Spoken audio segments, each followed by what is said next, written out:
आहे आणि तुम्ही पूर्वसंध्येला पाहणी केलेली आहे संविधान चौकातून, काय सांगाल?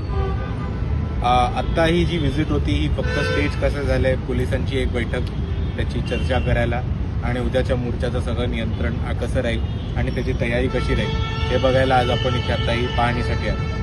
पण त्याच्याहून महत्त्वाचा उद्याचा जो 23 तारखेला जो नागपूरमध्ये मोर्चा घडतोय वंचित बहुजन आघाडी आणि काँग्रेसच्या नेतृत्वाखाली, हा भारतातल्या इतिहासातला पहिला असा मोर्चा असणार आहे की कोणीतरी RSSच्या कार्यालयावरती मोर्चा घेतो. पण मला याच गोष्टीमध्ये आपल्याला एक गोष्ट सांगायची की हा मोर्चा RSSच्या विरोधात नाहीये, तर हा मोर्चा RSSच्या कार्यालयावरती RSSशी संवाद साधायला.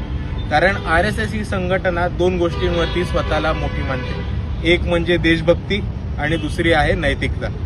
आम्हाला RSSच्या कार्यालयावरती मोर्चा करून RSSला ते दोन प्रश्न विचारायचे की आज जे नरेंद्र मोदी पंतप्रधान झालेत ते तुमच्या प्रचारामुळे, तुमच्या प्रचारकांमुळे झालेत आणि त्यांना सत्तेमध्ये तुम्ही बसवले. जेव्हा नरेंद्र मोदी जेफ्री एप्स्टीन सारख्या बलात्काराशी संबंध ठेवतात, त्या जेफ्री एप्स्टीनच्या मध्ये त्याचे नाव येतं, तेव्हा तुमच्या नैतिकतेला हा पटतं का?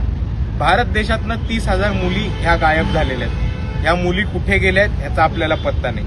या सेक्स ट्रॅफिकिंगच्या मार्फत, कुठल्या रॅकेटच्या मार्फत जेफ्री एप्स्टीनच्या आयलंडवरती नाही आहेत का, हा एक मोठा प्रश्न आम्हा सर्वांना पडतोय. आणि ह्याच सगळ्या घटनेमध्ये जर नरेंद्र मोदी ह्याला हातभार देत असतील तर RSSच्या नैतिकतेला हे पटतंय का, हा पहिला प्रश्न आम्हाला विचारायचा आहे. आणि दुसरी गोष्ट, RSS स्वतःला देशभक्त आणि राष्ट्रभक्त संघटना म्हणते, पण जेफ्री एप्स्टीनच्या फाईलमध्ये स्वतःचं नाव आल्यामुळे अमेरिकेशी जो करार केलाय नरेंद्र मोदींनी, तो करार या देशाला विकणारा करार आहे. आणि म्हणून आम्हाला RSSला हा प्रश्न विचारायचा आहे की जेफ्री एप्स्टीनच्या फाईलमध्ये स्वतःचं नाव आल्याच्या भीतीपोटी जर समझोता करून आणि कॉम्प्रोमाइज होऊन नरेंद्र मोदी जर करार करत असतील तर आपल्या देशाचे पंतप्रधान हे कॉम्प्रोमाइज आहेत का?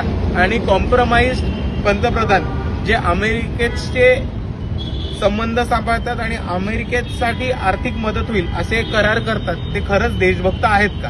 हेच दोन प्रश्न आम्हाला RSSला विचारायचे.